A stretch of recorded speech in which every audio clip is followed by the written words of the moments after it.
Good morning class 8th. This will be your 16th lecture of maths. ठीक है बेटा, ये आपका मैथ्स का 16th लेक्चर है। इसमें हम क्वेश्चन नंबर 2 के आगे के पार्ट्स करेंगे सॉरी, बट वो स्टार्ट करने से पहले एक टर्म होता है डिग्री ऑफ पॉलिनोमियल। ठीक है, टर्म होता है डिग्री ऑफ पॉलिनोमियल। वो क्या होता है, उसका मतलब क्या होता है ना। डिग्री ऑफ पॉलिनोमियल का मतलब क्या होता है तो ये जान लेते हैं, है ना। तो जैसे मान लो आपका एक पॉलिनोमियल लिखा हुआ है 3y5 plus 4x5 plus 5x square y square plus 6xy is equal to 0 या 0 छोड़ो, expression, simply expression. Degree of polynomial का मतलब क्या है, ये आपका पॉलिनोमियल है, ये आपका पॉलिनोमियल है क्योंकि इसमें वेरिएबल भी है और न्यूमेरिकल वैल्यू भी है। ठीक है, ऑल्दो इसमें आपको दो टर्म्स दिख रहे होंगे, एक x दिख रहा है एक y दिख रहा है, उससे कोई लेना देना नहीं है। ठीक है, आपके अगर पॉलिनोमियल का मतलब क्या होता है, वो चीज़ जिसमें आपका कांस्टेंट और वेरिएबल दोनों साथ में रहते हैं।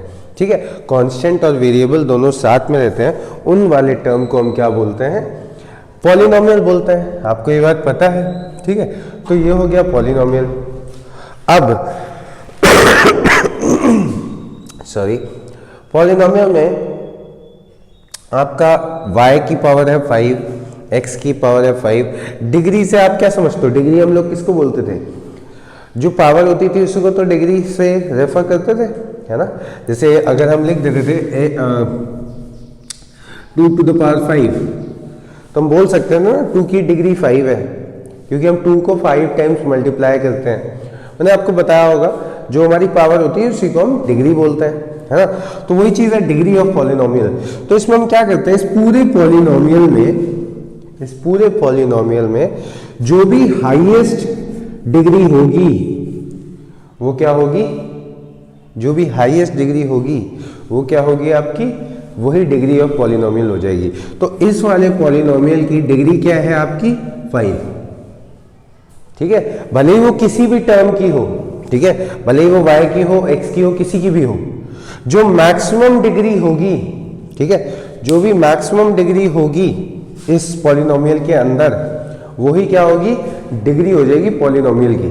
ठीक है, इस पॉलिनोमियल में सबसे बड़ी डिग्री कौन सी है बेटा, 5 की, फिलहाल 5 की है। ठीक है, तो सबसे बड़ी डिग्री क्या है 5, पॉलिनोमियल की डिग्री क्या है 5। समझ में आया, जो इस पॉलिनोमियल में सबसे बड़ी डिग्री होगी वही हमारे पॉलिनोमियल की डिग्री हो जाएगी। बात समझ में आई।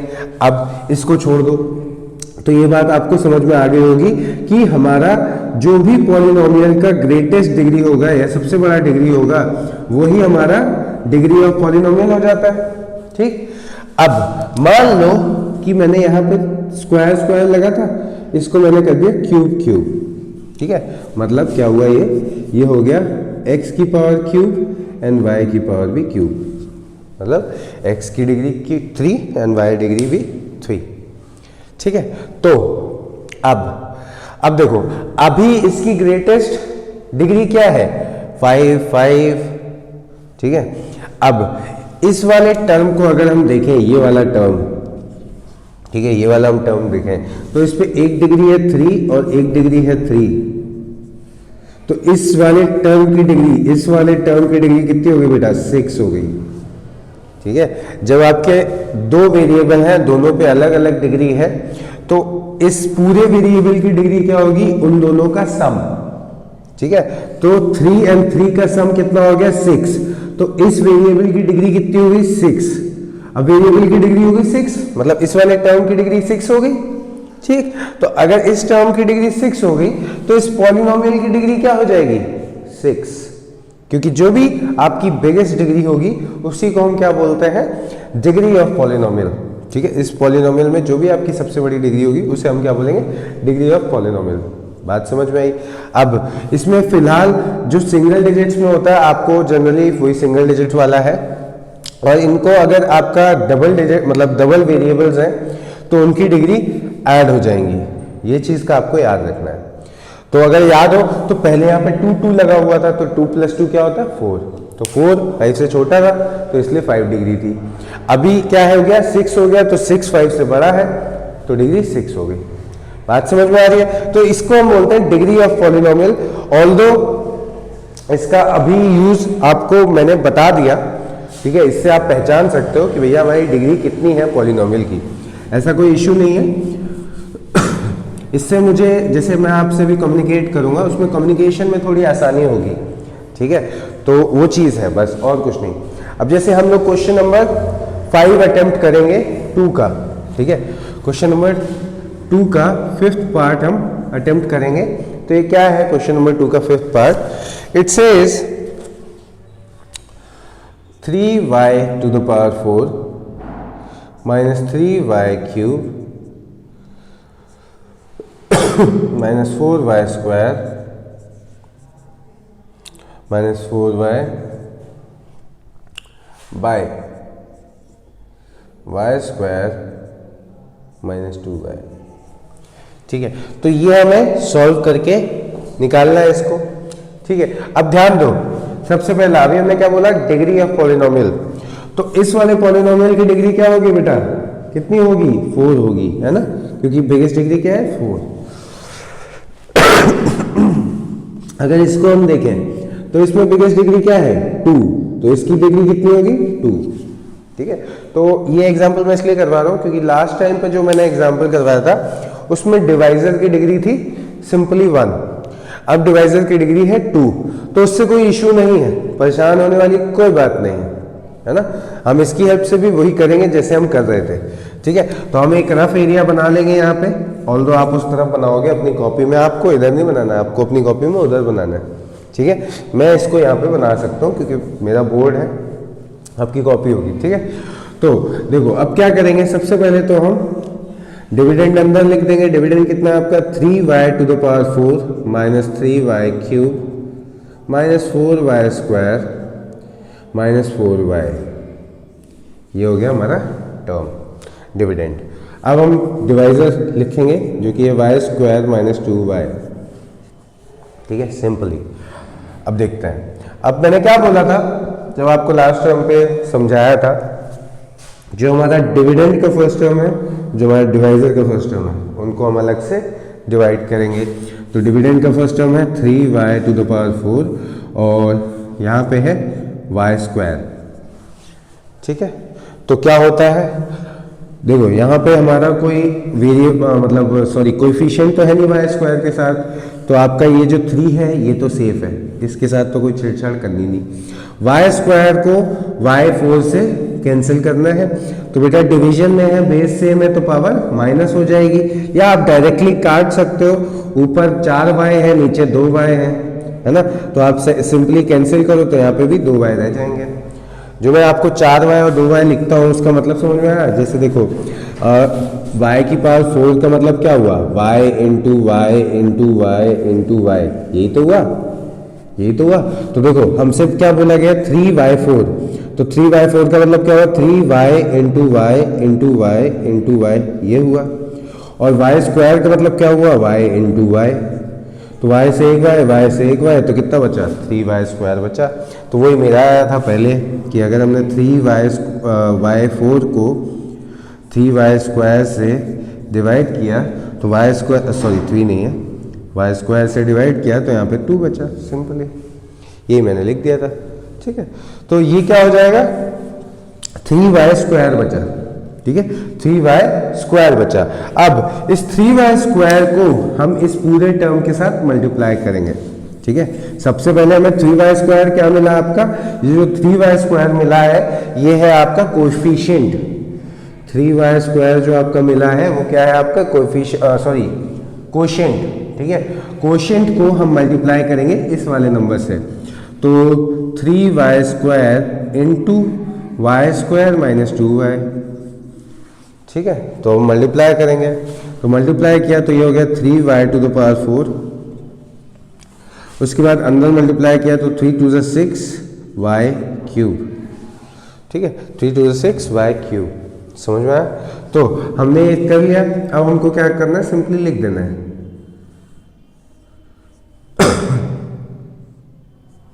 तो ये हो गया 3y4 माइनस 6y क्यूब, ठीक है। अब हमें क्या करना है, माइनस करना है। तो माइनस जब हम करते हैं तो साइन चेंज हो जाते हैं, तो यहाँ पे माइनस आ गया, यहाँ पे प्लस आ गया, और हमने सॉल्व किया। तो 3y4 कैंसिल किया तो ये कैंसिल हो गया। यहाँ पे क्या बचा आपका, अब प्लस माइनस है तो क्या होगा, माइनस होगा, लेकिन साइन बड़े नंबर का लगेगा। तो बड़ा नंबर क्या है, 6y क्यूब, छोटा नंबर क्या है, 3y क्यूब। तो हम क्या करेंगे, माइनस करेंगे तो हमारे पास क्या आ गया, 3y क्यूब। फिर बाकी जो बचा हुआ पूरा टर्म हम उठा लाएंगे, तो -4y स्क्वायर माइनस 4y, ठीक। अब हमारा डिविडेंड क्या बन गया, अब हमारा डिविडेंड ये हो गया। अब हमें इसको डिवाइड करना है, ये 3y क्यूब है। अब हमें इसको डिवाइड करना है ना, इसको ही तो डिवाइड करना है। अभी तक हम क्या कर रहे थे, इस पूरे को डिवाइड कर रहे थे। अब ये वाला टर्म हट गया, अब इसको डिवाइड करना है ना। तो अब इसको डिवाइड करने के लिए हम क्या करेंगे, इसका पहला टर्म और इसका पहला टर्म, पहले तो हम ये निकाल लें, है ना। तो हमारा क्या हो जाएगा, 3y cube upon y square. तो y स्क्वायर से y क्यूब कैंसिल हो जाएगा, यहाँ पे सिंपली एक y बच जाएगा। तो हम क्या करेंगे, 3y आ गया, तो प्लस 3y से हम मल्टीप्लाई करेंगे इस पूरे को। तो 3y से जब हम मल्टीप्लाई करेंगे पूरे टर्म को, तो हमारे पास क्या आएगा, देखते हैं। 3y को मल्टीप्लाई किया तो ये क्या हो गया, 3y क्यूब, ठीक है, माइनस 3 इंटू 2 कितना हो गया, 6y स्क्वायर, ठीक है, 6y स्क्वायर, ये आ गया आपका। अब इसको लिख लेंगे यहाँ पे, तो ये कितना आ गया, 3y cube minus 6y square, ठीक है। ये हमारा आ गया नंबर। अब हमको क्या करना है, सिंपली इसको कैंसिल आउट करेंगे। तो हम माइनस करेंगे जब, तो ये माइनस का हो जाएगा, ये माइनस का, तो ये प्लस का हो जाएगा, साइन चेंज होता है। तो ये तो कैंसिल हो गया सीधा सीधा, 3y क्यूब में से 3y cube minus 0, plus minus करेंगे तो क्या होगा, माइनस होगा। साइन किसका लगेगा, जो बड़ा नंबर है। तो ये कितना आ गया आपका, 2y स्क्वायर माइनस का 4y, ठीक। यही तो उत्तर क्या है, आप लास्ट में 4y बचा, वो नीचे आ गया। अब हमारा डिविडेंड क्या बन गया, 2y स्क्वायर, ठीक है। अब हमारा डिविडेंड क्या बन गया, 2y स्क्वायर। तो हम क्या करेंगे, 2y स्क्वायर को y स्क्वायर से डिवाइड करेंगे। तो जो हमने 2y स्क्वायर को y स्क्वायर से डिवाइड किया, 2y square upon y square, तो क्या होगा, y स्क्वायर से y स्क्वायर कैंसिल, आपके पास क्या बचा, 2 बचा। तो हम क्या करेंगे, +2 से कोशिश, +2 क्या बन गया आपका, क्वोशिएंट बन गया, +2 इधर मल्टीप्लाई करेंगे, तो 2y स्क्वायर माइनस 2y, ठीक है। हमने मल्टीप्लाई कर लिया। अब जब मल्टीप्लाई किया तो क्या बन गया, ये बन गया आपका 2y स्क्वायर माइनस का 4y, 2y स्क्वायर माइनस का 4y। हमने क्या किया, ये मल्टीप्लाई किया 2। अब हम इसको लिख लेंगे यहाँ पे, तो ये आ गया 2y square minus 4y। Sign change करेंगे, ये प्लस का है, ये माइनस का हो जाएगा, ये माइनस का है, ये प्लस का हो जाएगा। अब प्लस माइनस माइनस, तो ये कैंसिल हो गया, प्लस माइनस माइनस, तो ये कैंसिल हो गया, लास्ट में क्या बचा, कुछ नहीं।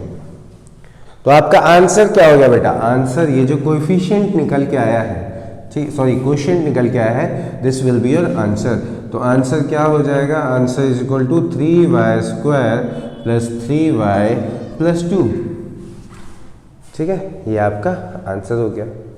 बेटा समझ में आया होगा, आई होप सो। एक ही सवाल करवाऊंगा आज, परेशान मत होइए, है ना। बस इसको एक बार दोबारा से देखिए, क्या किया हमने पहले तो अपना डिविडेंड अंदर लिख लिया और डिवाइजर बाहर लिख लिया। फिर मैंने आपको बताया था डिविडेंड का जो फर्स्ट टर्म है उसको हम डिवाइजर के फर्स्ट टर्म से डिवाइड करेंगे, ठीक है। जो हमें वैल्यू आएगी वो हमारा क्या बन जाएगा, क्वोशिएंट, ठीक है। हमने जब 3y4 को y स्क्वायर से डिवाइड किया तो हमारे पास क्या आया, 3y स्क्वायर आ गया, ठीक है। तो जो 3y स्क्वायर आया वो क्या हो गया, आपका क्वोशिएंट हो गया। 3y स्क्वायर को हमने इससे मल्टीप्लाई किया, जब मल्टीप्लाई करने के बाद क्या मिला, ये मिला, ठीक है। ये मिला, इससे हमने सब्ट्रैक्ट कर दिया, जो बचा वो अब ये आपका डिविडेंड हो गया, ये आपका डिवाइजर है। तो इस डिविडेंड का फर्स्ट टर्म क्या हो गया 3y³ 3y³ को हमने y² से डिवाइड किया, अब हमको क्या मिला 3y मिला। ठीक है, तो इस तरीके से आप करते चले जाओगे, समझ में आ रहा है। ठीक है, तो ये लेक्चर बस आपका इतना ही था बेटा। क्वेश्चन नंबर 2 आपको प्रैक्टिस कॉपी पे करना है। ठीक है, ऐसा कोई इशू आएगा नहीं जो आपको प्रॉब्लम लगे, बाकी आप क्वेश्चन नंबर 2 बड़े आराम से प्रैक्टिस कॉपी पे कर सकते हो। ठीक है, थैंक यू क्लास।